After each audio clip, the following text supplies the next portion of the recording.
Umar bin Khattab radhiyallahu anhu sangat tegas dalam agama Allah ini. Tidak main-main kalau memang hal itu perlu ketegasan. Dalam sebuah kisah pernah ada seorang Yahudi dengan munafik. Yang munafik ini hutang dari orang Yahudi. Kemudian tiba masa si Yahudi menagih dari munafik bilang nggak ada uang kamu sama saya. Cekcoklah dua orang ini, lalu diambil kesimpulan kita berhukum aja. Waktu itu Nabi SAW masih hidup. Maka datanglah keduanya ke Nabi SAW. Nabi SAW melihat sesuai dengan data-data yang ada, Yahudi punya hak. Kata Nabi SAW, berikanlah haknya si Yahudi ini. Karena memang kamu berutang sama dia, ada buktinya, jelas. Ternyata keluar, munafik ini tetap bilang saya nggak mau bayar. Belum puas cari orang lain, dicarilah Abu Bakar. Temu Abu Bakar, siapa setelah Nabi SAW? Abu Bakar, orang yang dianggap dimuliakan, datang ke sana. Memperlihatkan kasus kepada Abu Bakar, dipaparkan. Abu Bakar berhukum seperti hukum Nabi SAW. Bahwasanya haknya Yahudi. Ternyata pulang, keluar dari rumah Abu Bakar, si munafik belum puas juga. Saya belum mau bayar. Baik, Yahudi bilang, kalau begitu kita cari orang lain. Kamu mau? Iya. Siapa? Umar bin Khattab. Datang kepada Umar radhiyallahu anhu di rumahnya. Begitu datang ke rumahnya, Umar bin Khattab mengatakan, siapa kalian? Satu mengatakan, mengaku muslim, tapi dia orang munafik. Di sini di riwayat tidak disebutkan namanya. Kemudian yang satu juga Yahudi. Lalu Umar bertanya, ada apa dengan kalian? Dia bilang, ini, Yahudi bilang, ini si Fulan, utang dengan saya tapi nggak mau bayar, dia tidak mau akui. Lalu Umar pintar, Umar bertanya kepada mereka berdua, apakah kalian sudah pernah bertanya tentang masalah hukum ini sebelum datang ke sini? Kata mereka berdua, sudah. Kata Umar kepada siapa? Mereka bilang, kami telah datang kepada Muhammad. Kata Umar, apa hukumnya? Kata Muhammad memberikan hak kepada si Yahudi ini, kata si munafik. Karena alasan-alasan yang sudah dipaparkan.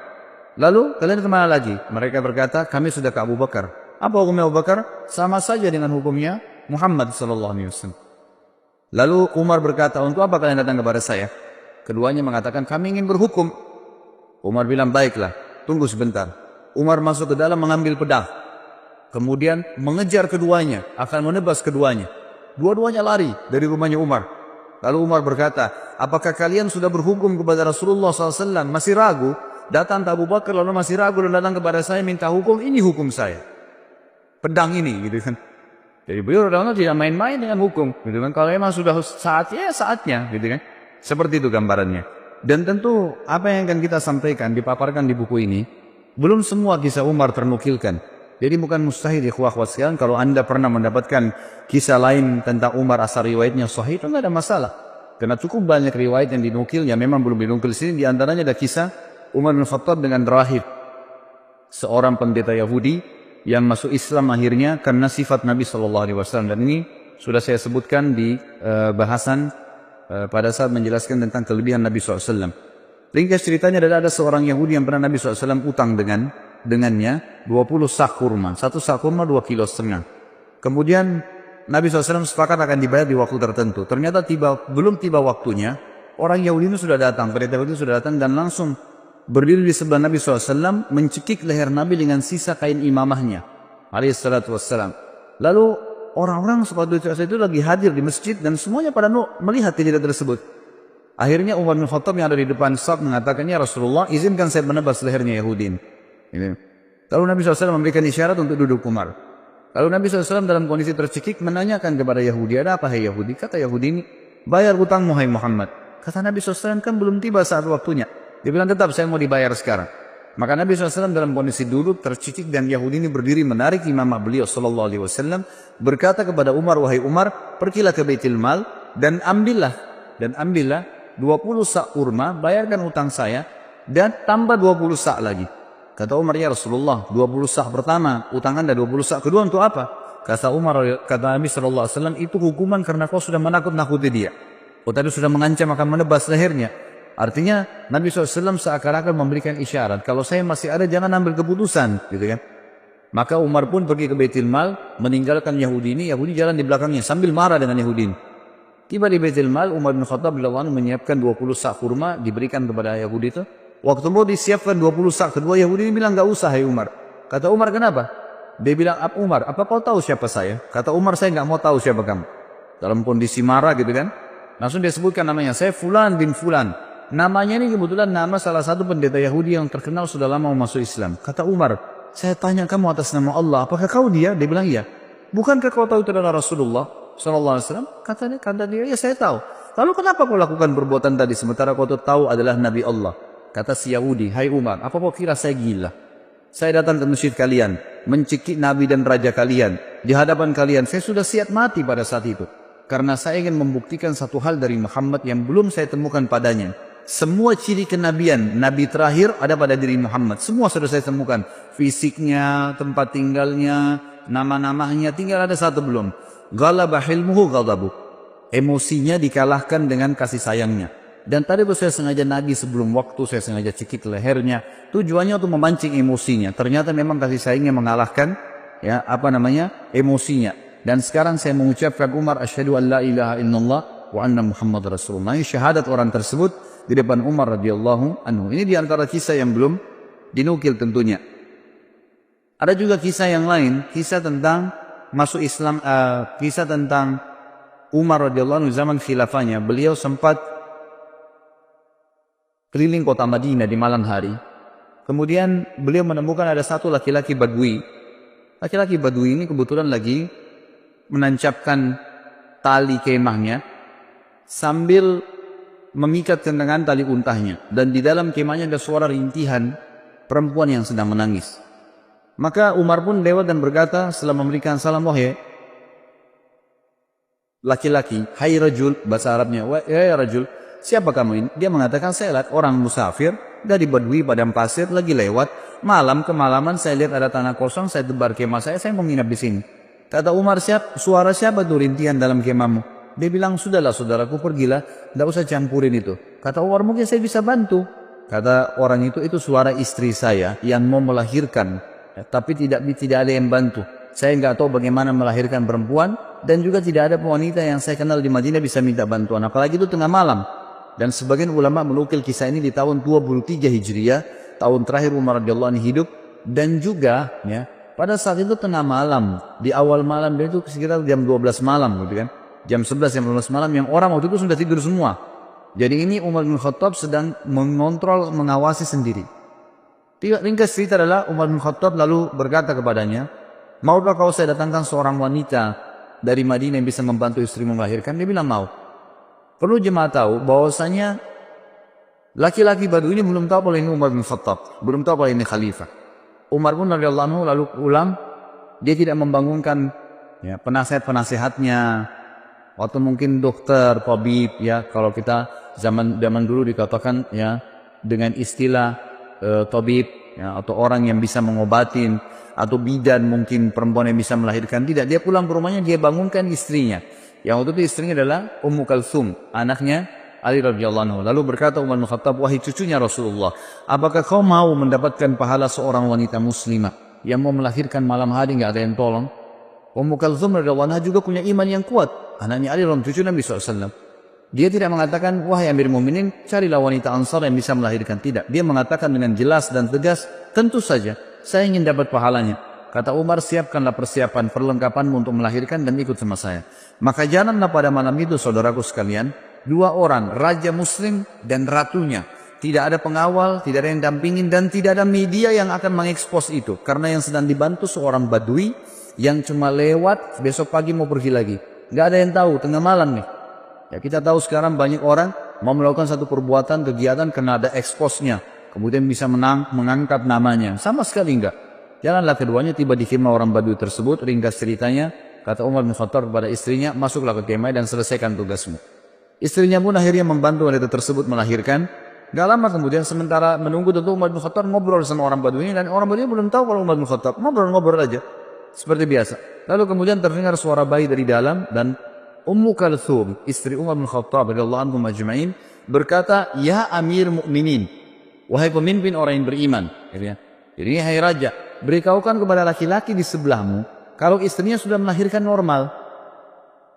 Begitu mendengarkan kalimat Amir Mukminin, si Badui tadi dari tempat duduknya turun ke tanah, ketakutan, lalu berkata, "Apakah Anda Amir Mukminin Umar bin Khattab?" Umar bin Khattab mengatakan kepada dia, "Ala rizkika, tenang aja." Dia bilang diulangi, "Apakah Anda Amir Mukminin Umar bin Khattab?" Kata Umar, "Iya." saya ambil membunuh Umar bin Khattab, dan yang membantu tadi melahirkan istrimu itu adalah Ummu Kalthum, anaknya Ali bin Abi Thalib, cucunya Rasulullah SAW. Maka orang ini pun menangis pada saat itu dan berkata, Maha suci Allah yang telah mengaruniakan saya nikmat yang tidak terhingga malam ini, karena saya telah didepangi dulu oleh raja muslimin, dan istri saya telah dibantu melahirkan oleh ratu muslimin, dan anak saya disentuh pertama kali dengan kulit cucu Nabi SAW. Kita lihat bagaimana perilaku Umar bin Khattab yang luar biasa, gitu kan? Setiap perilakunya menjadi sebuah pelajaran. Kisah yang lain juga, Umar bin Khattab radhiyallahu anhu pernah satu malam jalan, kemudian menemukan di luar kota Madinah tentunya ini kisah yang sahih adalah di luar kota Madinah. Kemudian dia lagi jalan dan dia temukan ternyata ada seorang wanita yang sedang duduk, kemudian di sebelahnya ada 3 orang anak yang sedang menangis.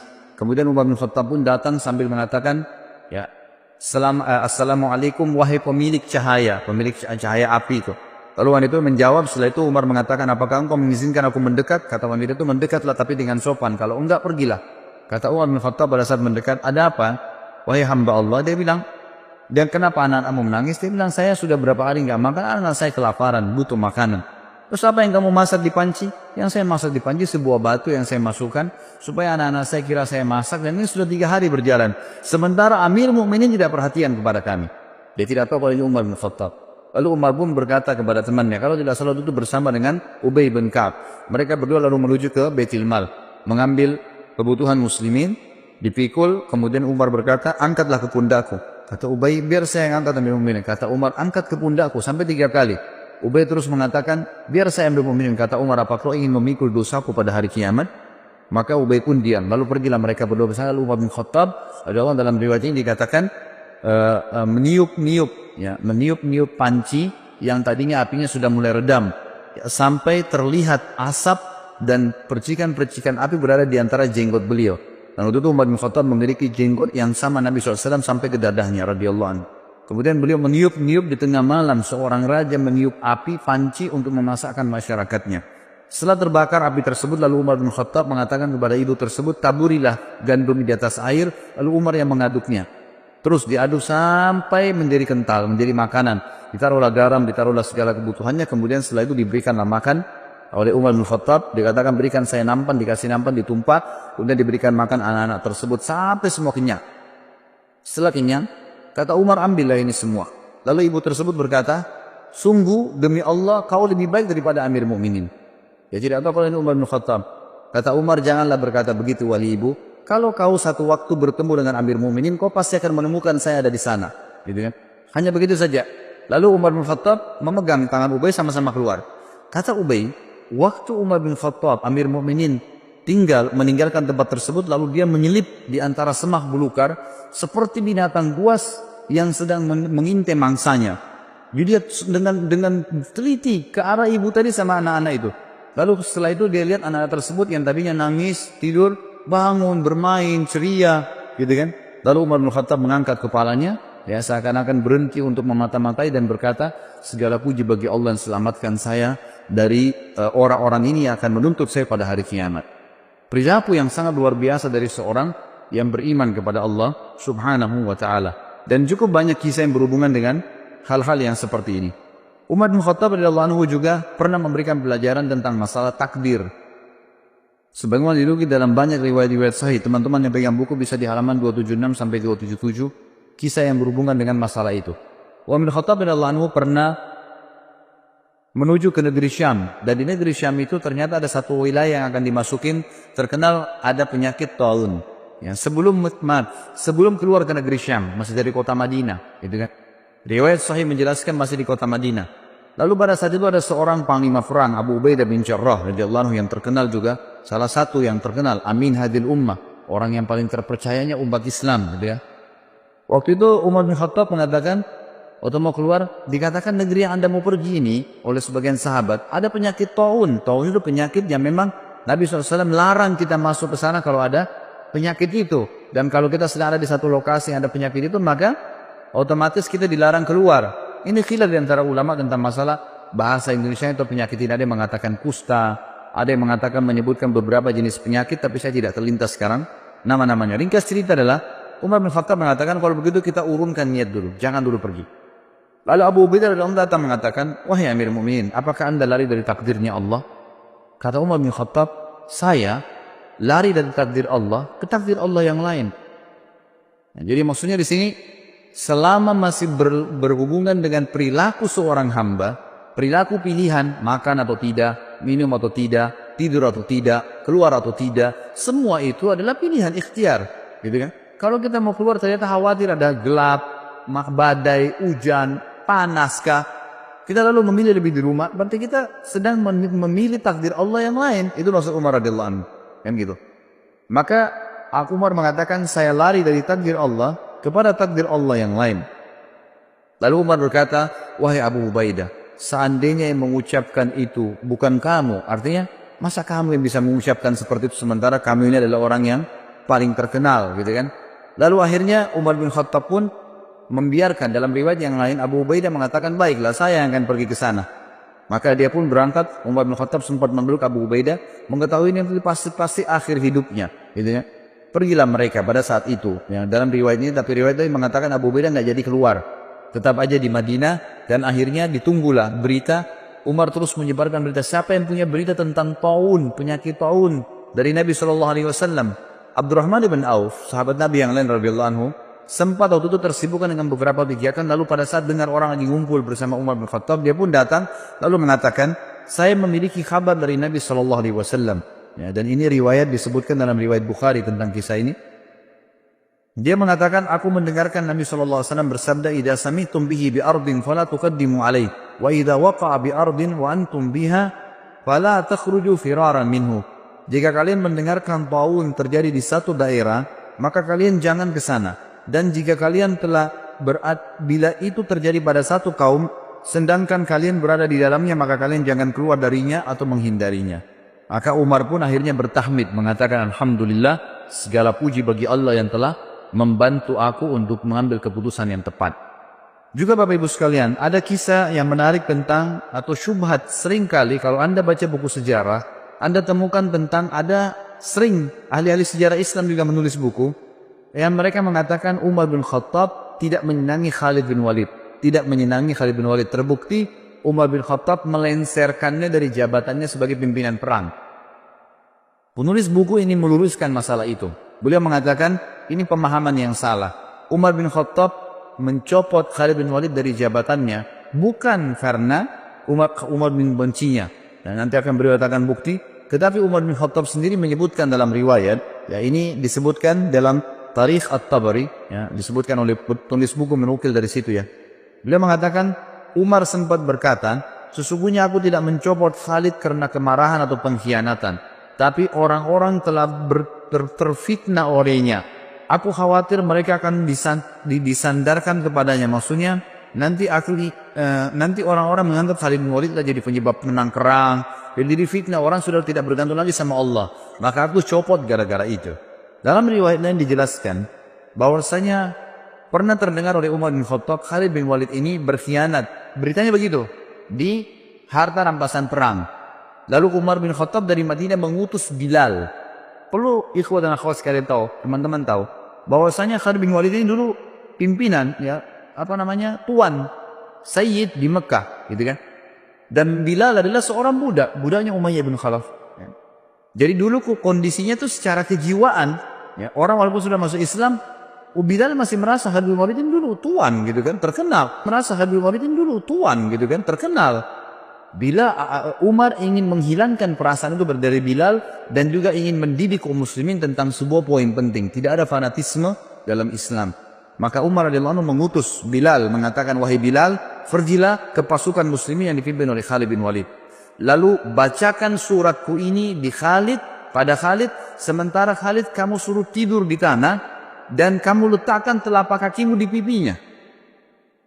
Ini perintah yang memang berat gitu ya, bagi Bilal berat dan satu perilaku yang aneh gitu, tapi dilakukanlah. Bilal patuh. Bilal mengatakan, baiklah Amir Mu'minin. Tiba di sana, Bilal datang kepada Khalid bin Walid, masuk dalam khemah, bicara baik-baik, wahai Khalid, Amir Mu'minin memerintahkan saya seperti ini. Bagaimana pendapatmu? Saya harus memanggilmu dengan suara keras dari luar khemah. Saya menyuruh kamu meletakkan pipimu di tanah, lalu saya letakkan telapak kakiku di atas pipimu, baru saya bacakan surat ini. Khalid bin Walid waktu itu memang lagi diuji juga imannya. Dia mengatakan, wahai Bilal, kita sudah masuk Islam, lupakanlah masa jahiliyah. Lakukan apa yang Amirul Mukminin perintahkan. Maka Bilal pun keluar dari kemah lalu teriak dari luar mengatakan, wahai Khalid ibn Walid, keluarlah, keluar. Gitu ya.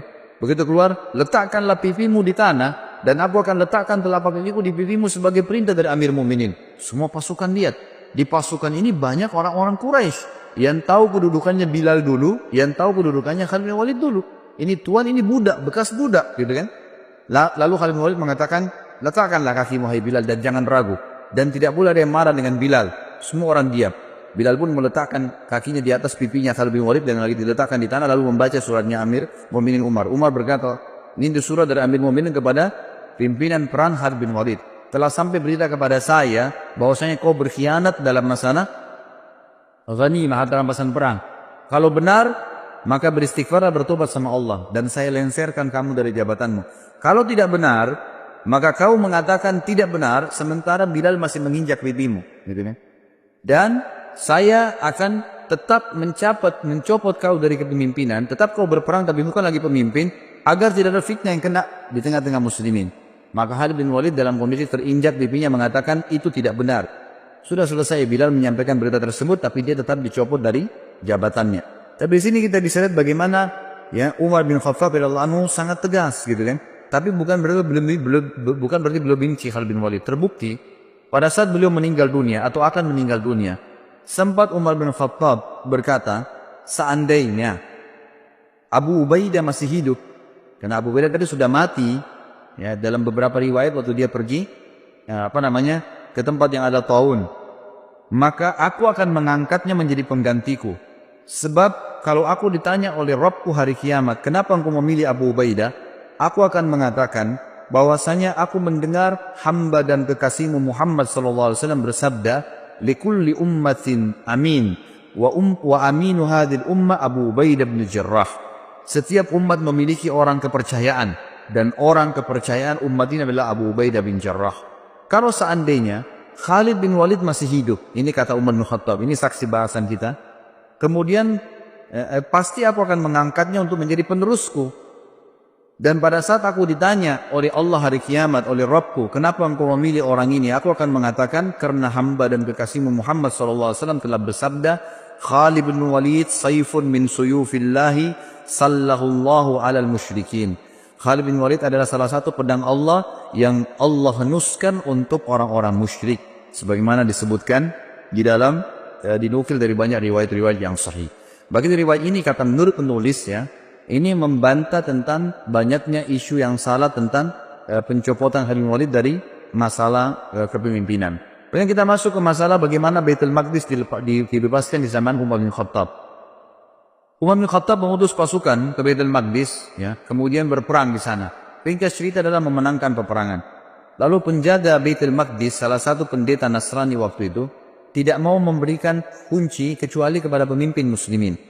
Maka menyuratlah beberapa pemimpin ya yang memimpin perang waktu itu, termasuk Khalid bin Walid waktu itu ada di sana. Ya, kemudian Miqdad dan beberapa sahabat Nabi yang lain disuruhlah ya menyurat kepada Amir Mu'minin. Umar bin Khattab menerima surat tersebut mengatakan, baiklah kita berangkat. Berangkatlah Umar bin Khattab menuju ke Palestina. Tiba di Palestina, kebetulan Umar bin Khattab waktu ke Palestina itu berdua bersama budaknya. Bukan budak sebenarnya, pelayannya ya. Bersama dengan pelayannya. Umar bin Khattab sepakat sama pelayannya, selama perjalanan dari Madinah ke Palestina, jauh sekali gitu kan. Perjalanan sebulan. Ya. Kalau sesaat saya di atas unta, sesaat kamu di atas unta. Jadi begitu terus. Dalam waktu tertentu Umar bertukaran tempat sama pelayannya ini. Pas tiba di Palestina, di pintu gerbang Palestina dan ditunggu oleh orang-orang muslimin. Tiba gilirannya Umar bin Khattab yang harus narik ke kanannya unta. Hamba sahaya dari belayan itu lagi di atas unta. Gitu kan. Maka pada saat itu, si pendeta tadi yang Nasrani ini mengatakan kepada orang-orang di situ muslimin, mana raja kalian? Kata mereka, itu yang lagi tarik ke kanannya unta. Siapa yang di atas unta itu? Kata pendetanya. Itu pelayannya dia. Gitu kan. Lalu kata pendeta ini, orang inilah yang telah disebutkan dalam Injil akan menerima kunci Baitul Maqdis. Yang tadi disebutkan dalam Injil, satu waktu nanti akan datang dibebaskan oleh seseorang yang adil dan dia akan bersama dengan pelayannya dan dia akan menarik kekangan unta pelayannya. Sampai seperti itu. Dan pada saat itu pendeta ini tambah kagum lagi karena 4 orang pimpinan perang Khalid bin Umar bin Khattab waktu itu menyambut Umar dengan baju yang bagus-bagus. Kudanya juga dihiasi dengan bagus. Waktu mereka mendekat mau salaman sama Umar gitu kan, mau turun dari kudanya, Umar bilang jangan turun dulu. Dari mana kalian dapat pakaian-pakaian ini? Kata mereka, kami memakai ini Amir Mu'minin agar musuh-musuh Allah takut. Sama Umar diambil batu dilemparin. Semuanya dilemparin sama Umar, gitu ya. Kata Umar, baru saja Allah bukakan kalian sedikit wilayah, kalian sudah memakai baju-baju yang mewah, buka, disuruh ganti baju yang dulu, gitu kan. Sampai akhirnya mereka membuka bajunya. Pendeta itu pun akhirnya kaget melihat perilaku Umar bin Khattab. Nggak ada raja di dunia seperti ini, gitu. Nah, ini diantara hal yang terjadi di Baitul Maqdis dan beliau sempat masuk di Baitul Maqdis. Kemudian beliau menanyakan kepada seorang rahib di situ pada saat itu bernama Ka'ab al-Ahbar. Ya, dia kemudian menunjukkan, ya, menurut di riwayat ini dikatakan Umar bertanya padanya, di mana menurut riwayat dalam Injil pun, ya, bahwasanya Nabi terakhir Muhammad SAW masuk di Baitul Maqdis dan mereka punya berita itu. Mereka mengatakan dari pintu ini. Maka Umar pun masuk di situ. Kemudian Umar bin Khattab mengerjakan sholat di situ. Ini termasuk. Kemudian pelajaran yang lain juga disebutkan oleh beliau adalah sikap yang diambil menjadi hukum pada saat terjadi Amu Ramada. Ramada ini masa peceklik, kering sekali Madinah. Ya, sampai Umar tadi mulai zuhud, lebih zuhud lagi, tidak makan kecuali nasi sama roti sama minyak, dan itu membuat kulitnya sampai jadi hitam. Tapi ada sebuah pelajaran. Waktu itu Umar bin Khattab mengumpulkan masyarakat Madinah, kemudian mengajak mereka sholat istisqa. Pada saat diajak sholat ini riwayat Bukhari, ya, pada saat diajak sholat istisqa, Umar bin Khattab memberikan pelajaran lagi kepada kita semua. Dia berkata dengan suara keras selesai sholat, mengatakan, ya Allah, dulu jika kami tertimpa kekeringan, maka kami bertawassul kepadamu dengan doa nabimu. Lalu engkau menurunkan hujan kepada kami. Sekarang nabi kami sudah mati. Maka kami bertawassul kepadamu dengan doa pamannya. Itu Abbas radhiyallahu anhu. Maka berilah kepada kami hujan. Kemudian Umar meminta Abbas untuk berdoa kepada Allah subhanahu wa ta'ala. Lalu Abbas pun berkata, ya Allah, sebuah bencana telah menimpa, ya, sebuah bencana tidak menimpa kecuali karena adanya dosa. Ia tidak terangkat kecuali dengan taubat. Orang-orang memintaku menghadap kepadamu karena kedudukanku di sisi nabimu Muhammad SAW. Ini adalah tangan-tangan kami terangkat kepadamu dengan dosa-dosa. Sedangkan ubun-ubun kami kepadamu dengan taubat. Turunkanlah hujan buat kami. Maka tiba-tiba mendung dan turunlah hujan dengan lebat. Tapi ulama mengatakan dari riwayat ini diambil pelajaran besar, bahwasanya ya Umar bin Khattab ingin menitikberatkan tidak boleh lagi bertawassul dengan Nabi SAW sementara beliau sudah mati. Ya, seperti banyak orang sekarang bertawassul gitu kan dengan Nabi SAW. Kalau beliau masih hidup lain, tapi kalau sudah mati orang soleh, Nabi tidak boleh lagi dijadikan sebagai perantara. Allah alam, ini disebutkan dalam riwayat Bukhari dalam kitab Istisqa. Kemudian kita masuk ke masalah bagaimana berpisahnya dengan Umar radhiyallahu anhu. Nanti kematian beliau, gitu kan. Ditulis oleh penulis ini dikatakan saatnya untuk berpisah. Umar bin Khattab sering kali berdoa, disebutkan dalam riwayat Bukhari. Beliau selalu mengatakan, Allahumma rzuqni syahadatan fi sabilik waj'al mauti fi baladi rasulik sallallahu alaihi wasallam. Beliau mengatakan, ya Allah, karuniakanlah kepadaku syahadah, mati syahid di jalanmu, dan jadikanlah kematianku di negeri Rasulmu. Ya, di Madinah maksudnya. Maka pada saat itu Hafsah berkata, wahai ayahku, bagaimana bisa Allah menyatukan keduanya? Anda ingin mati syahid, tapi mati syahidnya di kota Nabi. Sementara waktu itu Madinah menjadi ibu kota Islam yang sangat kuat. Mustahil bisa diserang. Pasukan Islam sudah menyebar kemana-mana, Persia sudah runtuh, sebagian besar wilayah Romawi sudah runtuh. Jauh sekali orang-orang kalau mau menyerang Madinah. Bukan seperti di zaman Nabi SAW yang masih dekat orang Mekah, suku-suku Arab masih ada yang belum masuk Islam. Ini sudah habis semuanya gitu kan. Maka Umar mengatakan, ya'ti bihallah insya Allah akan datangkan kalau Allah mau. Ya, betul. Ya, beranjak daripada kisah ini, beranjak daripada doa ini, maka ada sebuah ya kisah yang harus diketahui, bahwasanya Mughirah ibn Syu'bah radhiyallahu anhu, salah satu waktu itu gubernur yang ditunjuk oleh Umar bin Khattab di Irak, dalam sanad yang sahih, menulis surat kepada Umar bin Khattab mengatakan, wahai Amir Mu'minin, saya memiliki seorang budak. Budak ini bernama Abu Lu'lu', gitu. Orang Majusi. Orang ini mahir, bisa buat senjata, bisa buat pedang, bisa buat perisai, bisa buat macam-macam. Bahkan dia bisa membuat alat yang untuk mengalirkan air. Orangnya pintar sekali. Izinkanlah dia masuk ke Madinah, wahai Amir Mu'minin. Waktu itu Umar bin Khattab tidak pernah mengizinkan orang-orang yang belum masuk Islam itu masuk ke Madinah. Kalau sudah masuk Islam lain. Kalau belum masuk, tentu Abu Lu'lu' belum masuk Islam, gitu kan? Dimasukkan untuk membantu muslimin agar bermanfaat. Dan Umar bin Khattab menolak awalnya. Kedua, Mughirah bin Syu'bah terus mendesak sampai hanya Umar bin Khattab izinkan. Waktu itu Mughirah bin Syu'bah meminta bayaran dari budaknya ini setiap hari kalau nggak salah 100 dirham pembayaran dari hasil kerjanya, gitu kan?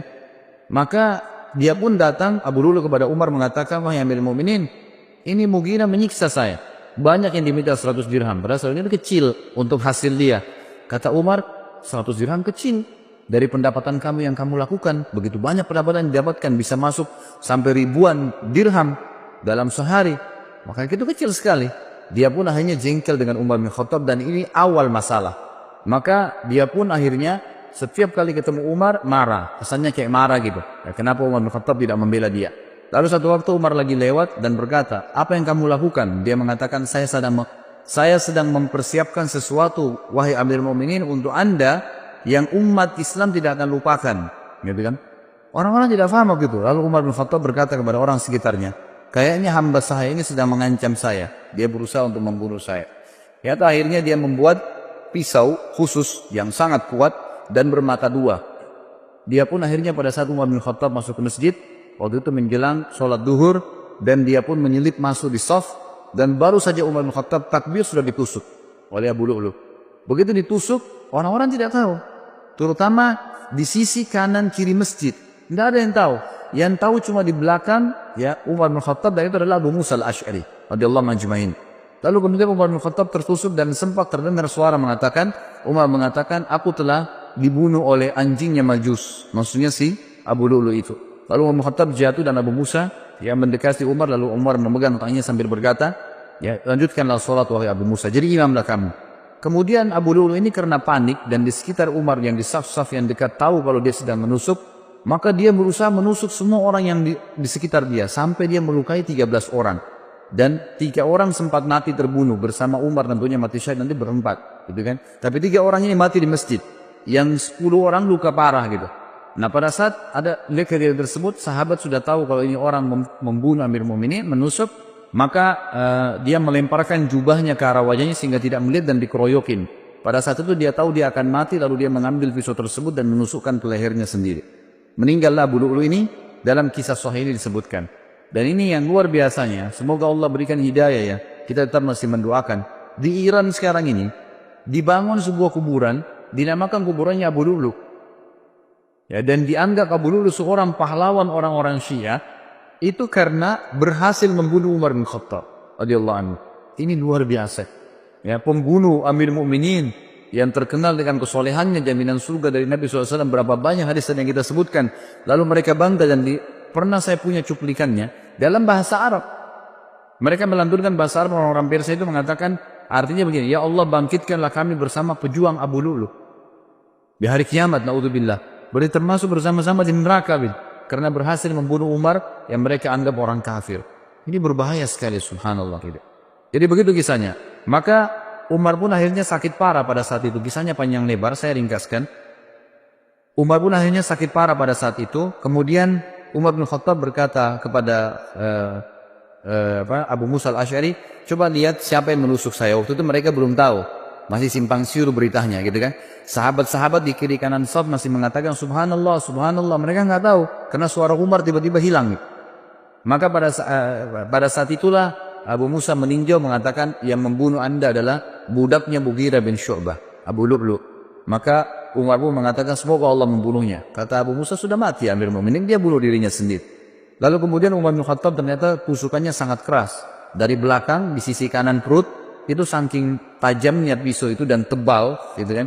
Sehingga pada saat ditusuk dan memang dia niat membunuh, ditusuk sampai tembus ke depan perutnya Umar radhiyallahu anhu. Jadi lubang dari belakang sampai ke depan.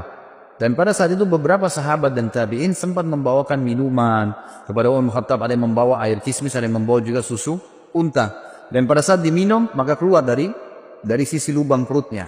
Dan dipanggil pada saat itu ada seorang tabib yang jelas sekali ya mengetahui masalah dan mengatakan kayaknya ambil mobilnya sudah tidak tertolong lagi. Tidak tertolong lagi. Umar pun mengatakan, dan ini pelajaran-pelajaran yang kita bisa ambil luar biasa ya. Subhanallah, setiap orang yang dekat dengan Allah, sebelum meninggal dunia, kita dengar kisah Abu Bakar yang lalu. Ini kisah Umar. Nanti kita dengar juga kisah Uthman, kisah Ali. Sahabat-sahabat yang mulia ini, yang dekat sama Allah. Sebelum meninggal, Allah kayak berikan isyarat mereka akan meninggal. Ya. Jadi mereka sempat mengembalikan amanah, mereka sempat memberikan wasiat, mereka masih sempat menasihati, mereka masih sempat menuju khalifah setelahnya. Banyak hal yang dilakukan gitu kan.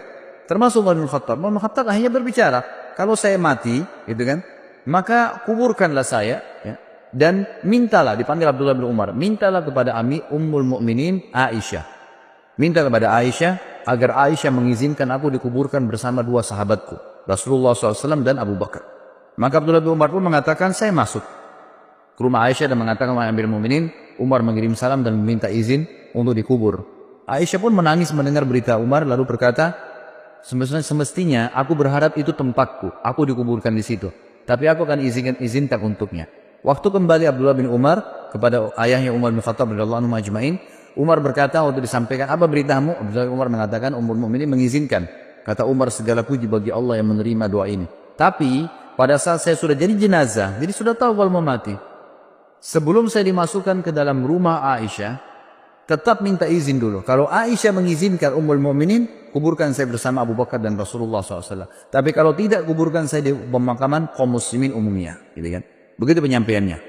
Pada saat Umar bin Khattab lagi sakit keras, ada beberapa kejadian penting yang kita bisa ambil pelajaran juga. Yang pertama adalah, sempat Umar bin Khattab pingsan. Waktu itu di sebelah Umar yang paling dekat adalah Abbas, paman Nabi SAW radhiyallahu anhu, dan juga Ali bin Abi Thalib yang waktu itu mertua Nabi, mertuanya Umar bin Khattab, dan juga sahabat dekatnya Umar bin Khattab radhiyallahu anhu. Dan ini pelajaran besar sekali yang kita bisa ambil. Ahli sunnah wal jamaah meyakini Ali dan sahabat-sahabat Nabi semuanya mulia. Tidak pernah kita mencaci maki mereka, gitu kan?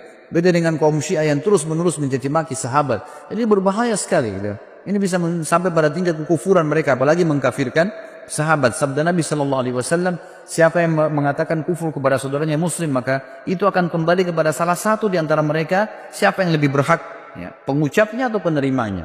Jadi tidak mungkin ketemu antara sahabat dengan orang biasa. Tentu saja orang biasa yang ikut kena dalam masalah ini. Ali berkata, ya, pada saat itu Umar pingsan. Terdengar azan. Lalu Abbas berkata, bagaimana nih kepada Ali? Amir Mukminin lagi pingsan. Kata Ali, ada rahasianya. Lalu Ali pun mendekati kuping Umar sambil berkata, As-salat ya Amirul Mukminin. As-salat ya Amirul Mukminin. 3 kali. As-salat ya Amirul Mukminin. 3 kali cuma. Salat wahai Amirul Mukminin. 3 kali. Tiba-tiba Umar yang kondisi pingsan, perutnya ini lubang dari belakang ke depan, ya, terbangun lalu mengatakan, iya, tidak ada Islam bagi orang yang tidak sholat. Sholat membangunkan dari pingsan, subhanallah. Ya. Kita kadang-kadang hanya kena tidur malam, sudah lama tidurnya, ranjangnya enak, nggak bisa bangun dengan azan. Kupingnya dikincingi sama setan, gitu kan. Tapi kalau ini enggak, radhiyallahu anhu, bangun, dalam kondisi pingsan bisa bangun hanya dengan meninggal sholat, karena kuatnya imannya. Lalu dalam riwayat lain juga dikatakan Umar bin Khattab sempat tertidur, pingsan, tidak dibangunkan pada saat itu sampai menjelang mau terbit matahari. Lalu Umar bangun. Kata Umar, apakah orang-orang sudah sholat subuh? Kata mereka, sudah Amirul Mukminin. Lalu Umar mengatakan, iya, tidak ada ya bagian yang boleh dihormatin, diberikan jabatan di dalam Islam bagi seseorang yang tidak sholat. Ya, maka terjadilah pada saat itu Umar bin Khattab pun sholat subuh sendirian sambil duduk. Ini riwayat yang pertama.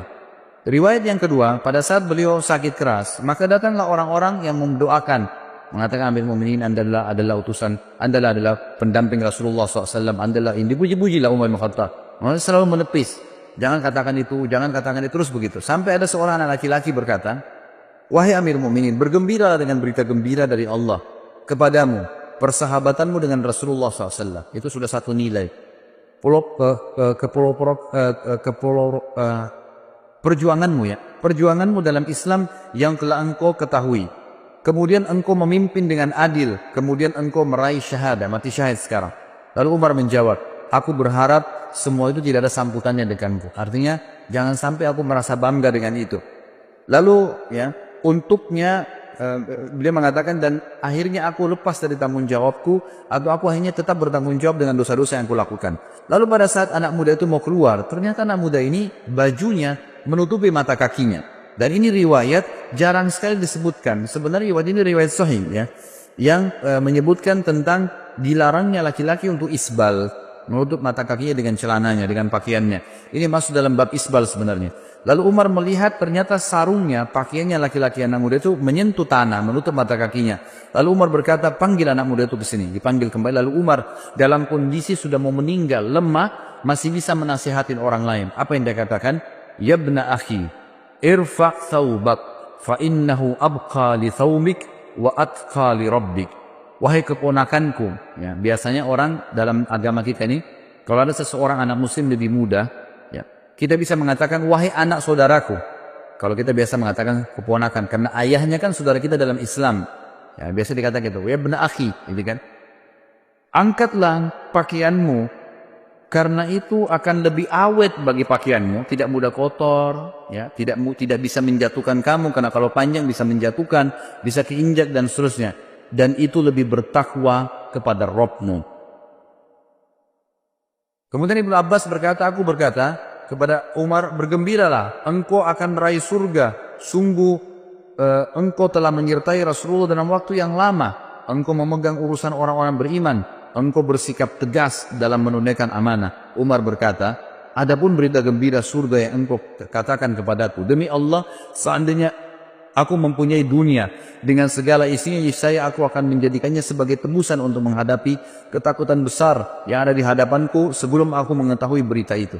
Maksudnya, aku akan, ya, belum bisa aku mengatakan itulah pegangan itu, jadikan pegangan surga itu. Walaupun sudah dijamin oleh Nabi SAW. Kalau seandainya aku punya dunia dan seluruh isinya, aku akan jadikan sebagai tebusan agar bisa mendapatkan surga itu. Adapun ucapanmu bahwasanya aku telah memegang urusan umat Islam, demi Allah aku berharap bahwa hal itu tidak ada sangkutannya denganku. Untung ruginya tidak ada hubungannya denganku. Adapun yang engkau katakan bahwa aku telah menyertai Nabi SAW, maka hal tersebut benar. Hal tersebut benar. Ini diriwayatkan oleh Imam Ahmad dalam musnadnya. Kemudian Imam Adzabi juga mengatakan, Ibnu Umar berkata radhiyallahu anhum ajmain, kepala Umar berada di pangkuanku pada saat beliau sedang tertusuk, ya. Lalu ia berkata, letakkan pipiku di tanah, kata Umar. Lalu aku meletakkannya, kata Abdullah bin Umar radhiyallahu anhu ajmain. Dia berkata, celaka bagiku dan celaka bagi ibuku jika Rabbku tidak merahmati. Artinya betul-betul kecelakaan, ya, luar biasa kalau sampai aku tidak, ya, diampuni oleh Allah Subhanahu wa taala. Lalu beliau sempat sebelum meninggal juga memberikan wasiat kepada, beliau berkata, aku berwasiat kepada khalifah yang datang setelahku, berbuat baik kepada muhajirin angkatan pertama, karena mereka lah orang-orang yang telah masuk Islam di awal, ya, dan memberikan hak-hak mereka, menghormati mereka. Yang kedua, aku berwasiat kepada orang-orang Ansar yang telah memperjuangkan dan menjual seluruh harta dan jiwa mereka untuk agama. Lalu berbuat baiklah kepada rakyat-rakyat di kota-kota dan di desa-desa, karena mereka adalah pejuang-pejuang Islam. Berbuat baiklah kepada orang-orang Badui, karena mereka adalah orang-orang asli muasal orang Arab dan penopang Islam. Serta aku juga mewasiatkan berbuat baik kepada zimmah, ahli zimmah, orang-orang kafir yang di bawah naungan pemerintahan Islam, karena, ya, hak mereka harus dipenuhi sebagaimana Nabi SAW perintahkan.